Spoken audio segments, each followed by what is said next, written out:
World top rankings ఉన్న universities లో ఎలాంటి ఐఎల్స్ రాయకుండా ఫ్రీ ఎడ్యుకేషన్ అండ్ స్కాలర్షిప్ అందుకోవాలంటే కాంటాక్ట్ విదేశ్ కన్సల్ట్స్.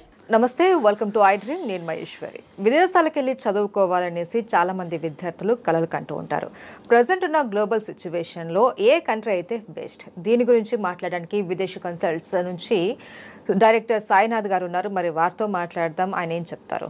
నమస్తే సార్. నమస్తే మహేశ్వరి గారు. సార్, ప్రజెంట్ గ్లోబల్ సిచ్యువేషన్స్లో ఏ కంట్రీ అయితే బాగుంటుంది చదువుకోవడానికి అనేసి చాలామంది ఆలోచిస్తూ ఉంటారు.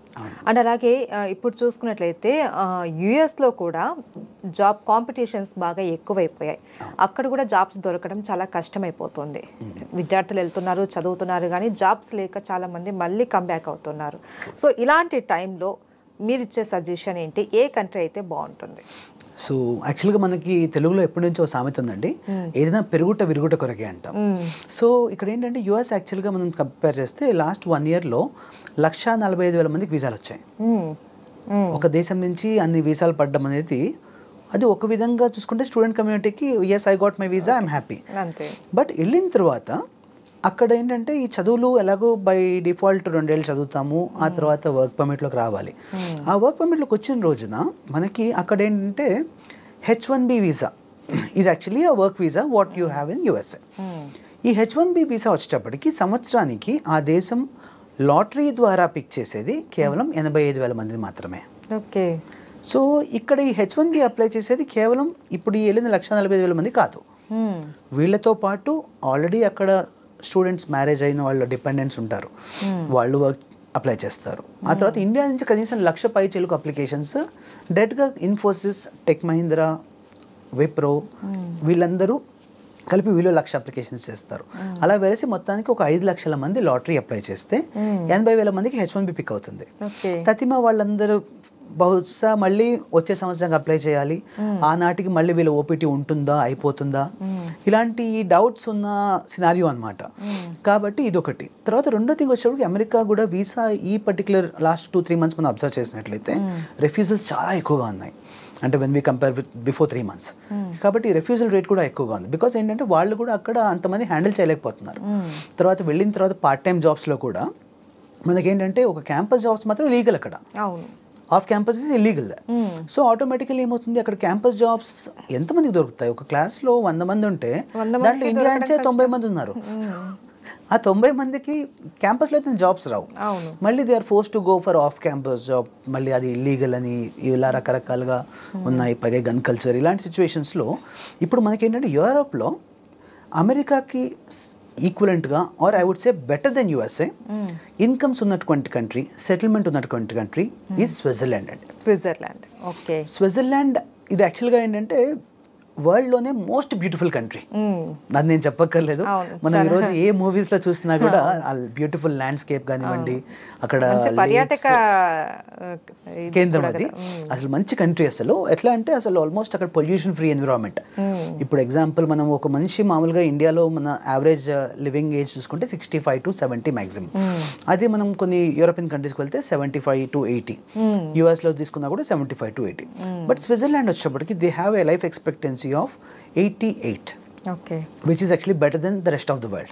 Because of the only thing ఏంటంటే వాళ్ళు అన్ని ఆర్గానిక్గా వాడతారు. తర్వాత అట్మాస్ఫియర్ కూడా వాళ్ళు పొల్యూట్ చేయరు. అంటే అక్కడ మైనింగ్ చేసేసి మనలాగా మొత్తం అన్ని కూడా న్యాచురల్ థింగ్స్ మార్చేసి ఒక న్యాచురల్గా ఒక మంచి బ్యూటిఫుల్ సినారియో ఉందనుకోండి, ఒక మంచి కొండలు ఇలాంటి ప్రాంతాలు ఉన్నాయి అనుకోండి, మనం ఏం చేస్తామంటే ఆ కొండల కింద ఏమున్నాయి అవి తవ్వేసి చక్కగా మనకు కావాల్సింది మనం తీసుకుంటూ ఉంటాం. అయితే Switzerland is completely against to it. అది వాళ్ళకి ఎంత న్యాచురల్ రిసోర్స్ ఉన్నా కూడా they import the material from other countries. So that ఏంటంటే వాళ్ళ నేచర్ని వాళ్ళు డిస్టర్బ్ చేసుకోవట్లేదు. సో 100% రీసైక్లింగ్ చేసి వెరీ ఫ్యూ కంట్రీస్లో Switzerland is one of them. So వాళ్ళు ఏంటంటే సముద్రాల్లో వేస్ట్ వదిలేయడాలు ఇలాంటివి కాకుండా దే డూ 100% రీసైక్లింగ్. సో దీని ద్వారా ఏంటంటే they are maintaining the nature as it is. దీని ద్వారా మనకు అక్కడ లైఫ్ ఎక్స్పెక్టెన్సీ పెరుగుతుంది. తర్వాత ముఖ్యంగా వచ్చేటప్పటికి స్విట్జర్లాండ్లో మనకు అక్కడ ఇన్కమ్ పాయింట్ ఆఫ్ వ్యూ కానీ ఇవన్నీ కూడా చాలా బాగున్నాయి. సో దానికి సంబంధించి అండ్ ముఖ్యంగా వీసా సక్సెస్ రేట్ కూడా ఆల్మోస్ట్ 100% అని చెప్పుకోవచ్చు. దీని ద్వారా మనకి స్టూడెంట్స్కి ఒక ఈ రోజున్న ఈ డైలమాలో ఏ కంట్రీ బెటర్ అని ఆలోచించినప్పుడు Switzerland will be definitely a game changer for the student perspective. అయితే ఇక్కడ యూనివర్సిటీస్ కూడా we're dealing with for example there is university called AAS, American Institute of Applied Sciences Switzerland, which is world ranking 140 to 150. So quality of education is superb. సో ఇలాంటి మంచి universities చదివినప్పుడు obviously వాళ్ళ employment కానీ ఇవన్నీ కూడా బాగుంటాయి. కాబట్టి న్యాచురల్గా మనం ఏంటి క్వాలిటీ ఆఫ్ ఎడ్యుకేషన్లో కాంప్రమైజ్ అవ్వట్లేదు. అండ్ ట్యూషన్ ఫీజు కూడా మోర్ ఆర్ లెస్ సేమే ఉంటుంది. ఒక యూఎస్ యూనివర్సిటీ ఎంత అవుతుందో ఇక్కడ కూడా అంతే, ఆల్మోస్ట్ లైక్ ఒక 35 to 40 lakhs యూజువల్గా ట్యూషన్ ఫీజు ఉంటుంది. ఇక్కడ కూడా అంతే అవుతుంది. And there are certain universities where fees is bit lower, అంటే 25, 28 lakhs, 30 lakhs లో కూడా మనకి యూనివర్సిటీస్ దొరుకుతున్నాయి స్విట్జర్లాండ్లో. కాబట్టి అలాంటి యూనివర్సిటీస్ మనం చూస్ చేసుకుని అప్లై చేసుకుంటే they will be in a better position than what they expect in the other countries. And sir income capability ఎలా ఉంటుంది, అలాగే కాస్ట్ ఆఫ్ లివింగ్ గురించి కూడా ఆలోచిస్తూ ఉంటారు. సో ఈ రెండింటికి సంబంధించి స్విట్జర్లాండ్లో ఎలా ఉంటుందో చెప్తారా? రైట్, మీరు విన్నది అబ్సల్యూట్లీ కరెక్ట్ అండి. యాక్చువల్గా చాలా మంది ఏంటంటే స్విట్జర్లాండ్ అనగానే అది చాలా ఎక్స్పెన్సివ్ కంట్రీ అంటారు. అది అబ్సల్యూట్లీ కరెక్ట్. అది ఎక్స్పెన్సివ్ కంట్రీ అవ్వడం వల్లనే అక్కడ ఇన్కమ్ ఎక్కువ. సో పిండికి దగ్గర రొట్టె అంటాం. అంటే బేసికలీ అది ఎక్స్పెన్సివ్ కంట్రీ కాబట్టి మనకు వచ్చే అవుట్పుట్ కూడా అలాగే పెద్దగా ఉంటుంది. సో ఇక్కడ ఏంటంటే మనకు tuition fee as a told you ఇంతకు ముందులాగా ఒక 25 నుంచి 40 lakhs మధ్యలో ట్యూషన్ ఫీజ్ ఉంటుంది ఫర్ 2 years. అయితే దీంట్లో ఏంటంటే ఒక స్టూడెంట్కి మనకు అక్కడ వెళ్ళిన తర్వాత part time is allowed legally. So part time జాబ్లో లీగల్గా ఒక స్టూడెంట్కి పర్ అవర్ 23 Swiss francs అనేది బేసిక్ వేజ్. ఓకే, అంటే అక్కడ ఏ మెక్డొనాల్డ్స్లో కానీ ఒక చిన్న బర్గర్ షాప్లో కానీ వాళ్ళు వర్క్ చేసినా కూడా దే గెట్ 23 Swiss francs. ఈరోజు ఒక స్విస్ ఫ్రాంక్ వచ్చి 96 రూపీస్ ఉందండి INR, అంటే బెటర్ దెన్ $. సో ఈ 23 Swiss francs అంటే almost 2,200 rupees per hour they get paid. So వారానికి ఒక 20 hours వర్క్ చేసినా కూడా they could easily make up to 2,000 euros, 2,000 CHF per month. So దాంట్లో వీళ్ళ కాస్ట్ ఆఫ్ లివింగ్ వచ్చేసి 1,000 CHFలో వీళ్ళకి బ్రహ్మాండమైన అకామిడేషన్లో with food and local expenses అన్నీ కలిపినా కూడా 1,000 CHF దాటదు. సో దట్ యాక్చువల్లీ వాళ్ళకి 1,000 CHF అదనంగా వాళ్ళు సేవ్ చేసుకోవడానికి అవకాశం ఉంటుంది. సో ఇన్కమ్ పాయింట్ ఆఫ్ వ్యూలో పార్ట్ టైంలో వచ్చే ఇన్కమ్ వాళ్ళ లివింగ్ ఎక్స్పెన్సెస్ దాటి ఇంకా డబల్ సేవ్ చేయడానికి ఖచ్చితంగా అవకాశం ఉంది. దీని తర్వాత ఈ 2 ఏళ్ళు చదివిన తర్వాత మళ్ళీ వాళ్ళకి ఫుల్ టైం జాబ్లో కూడా when they work for full time, నేను ఇప్పుడు బేసిక్ వేజ్ చెప్పా కదా, దీని ప్రకారంగా ఒక చిన్న జాబ్ చేసినా కూడా which is unskilled job, still they make up to 5 lakh rupees per month. Okay, that is a basic wage in that country. వరల్డ్లోనే హైయెస్ట్ వేజెస్ ఉన్న కంట్రీ అనమాట. ఆ తర్వాత I have some of my students who already done their masters in Switzerland. And ఇప్పుడు వాళ్ళు యాక్చువల్గా కొంతమంది ఐటీలో డేటా సైన్స్ మీద వర్క్ చేస్తున్నారు with a salary of 9,000 CHF per month. Okay, అంటే నెలకు దాదాపు 9 లక్షల రూపాయలు పైసలకు వాళ్ళ ఇన్కమ్ ఉంది. సో ఒక సంవత్సరం చూసుకుంటే ₹1 కోటి ప్యాకేజ్ అక్కడ. సో ఐటీ జాబ్స్ అన్ని బేసికలీ అలాగే ఉంటాయి. ఈ రోజు మనకి యాక్చువల్గా ఈ విషయం మనం చెక్ చేయడానికి కూడా ఇట్స్ క్వైట్ ఈజీ. మన ఇండియడ్ కానీ ఇలా జాబ్ పోర్టల్స్ చాలా ఉన్నాయి. వాటిలో జస్ట్ ర్యాండమ్గా వెళ్ళి ఏదైనా జాబ్ పోర్టల్ ఓపెన్ చేసి ఆ particular role in Switzerland search చేస్తే you will see the average salaries there.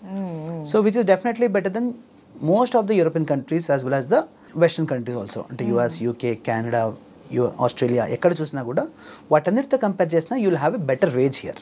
Okay sir, language barriers ఎలా ఉంటుంది అక్కడ? సో ఆఫ్ కోర్స్ అండి, యాక్చువల్గా మనకి స్విట్జర్లాండ్ అనగానే జనరల్గా అక్కడ వేరే లాంగ్వేజ్ ఏదో ఉంటుందని చాలామంది అనుకుంటారు. అది కొంతవరకు నిజం కానీ కొంతవరకు అబద్ధం కూడా.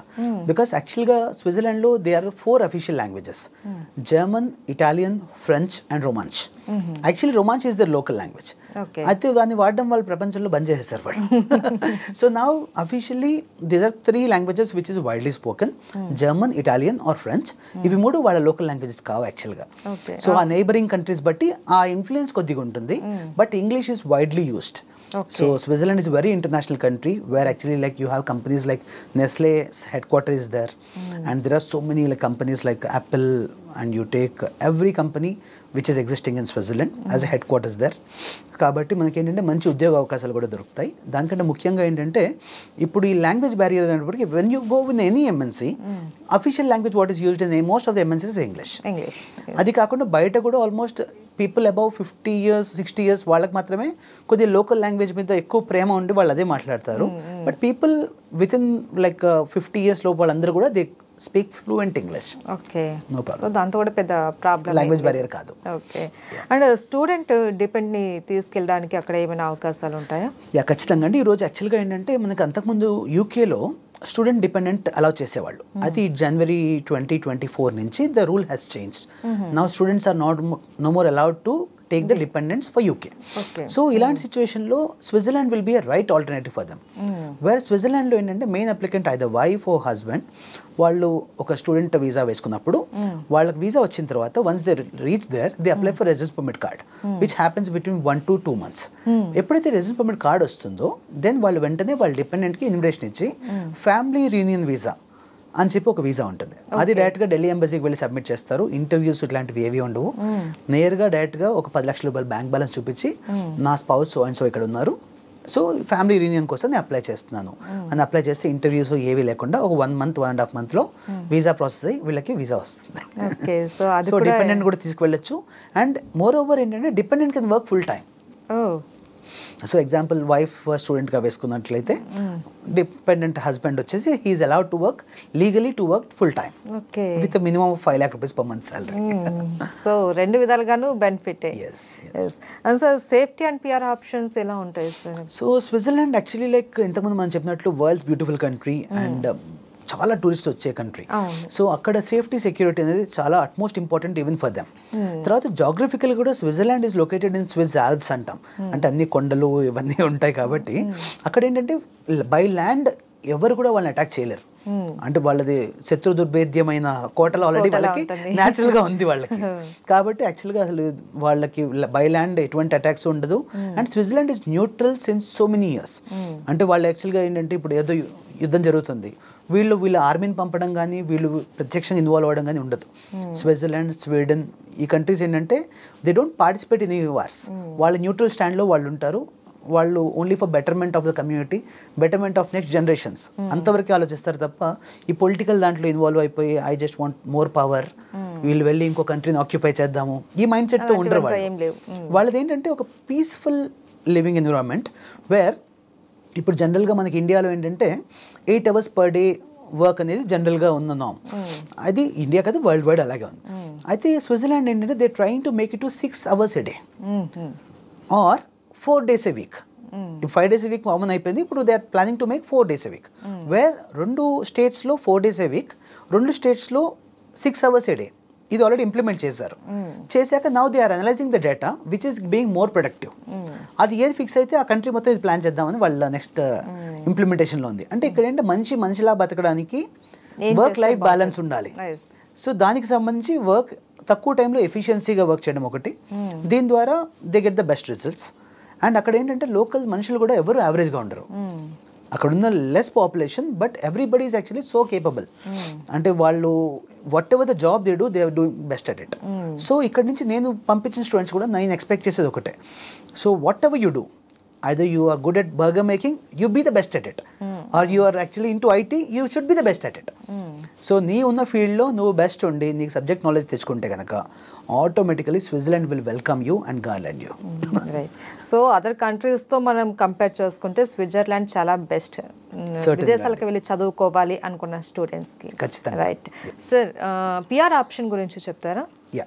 సో పిఆర్ ఏంటంటే స్విట్జర్లాండ్లో చాలా ఈజీగా పిఆర్ ఆప్షన్స్ ఉన్నాయి. ఇక్కడ ఏంటంటే మనకి 5 years ఆ దేశంలో ఉన్నట్లయితే 6th year వీళ్ళు పిఆర్ అప్లై చేసుకోవచ్చు, which is including the study period. అంటే మనం 2 years మాస్టర్స్ వెళ్ళామనుకోండి, 2 years కూడా వాళ్ళ పిఆర్ మీటర్లో ఇంక్లూడ్ అయిపోతుంది. సో 2 years స్టడీస్ తర్వాత మనకి 6 months + 6 months 1 year post study work visa ఉంటుంది. ఆ తర్వాత వీళ్ళు ఏ జాబ్ చేసినా కూడా వర్క్ వీసా ఎక్స్టెండ్ అవుతుంది. As long as they get full time work, the work visa will be automatically extended. అలా వీళ్ళు ఆ దేశంలో 5 ఏళ్ళు ఉన్న తర్వాత 6వ సంవత్సరం వీళ్ళకి ఆటోమేటికలీ వీసా ఎక్స్టెన్షన్ అప్లై చేస్తారు. And that will be considered as a PR application. So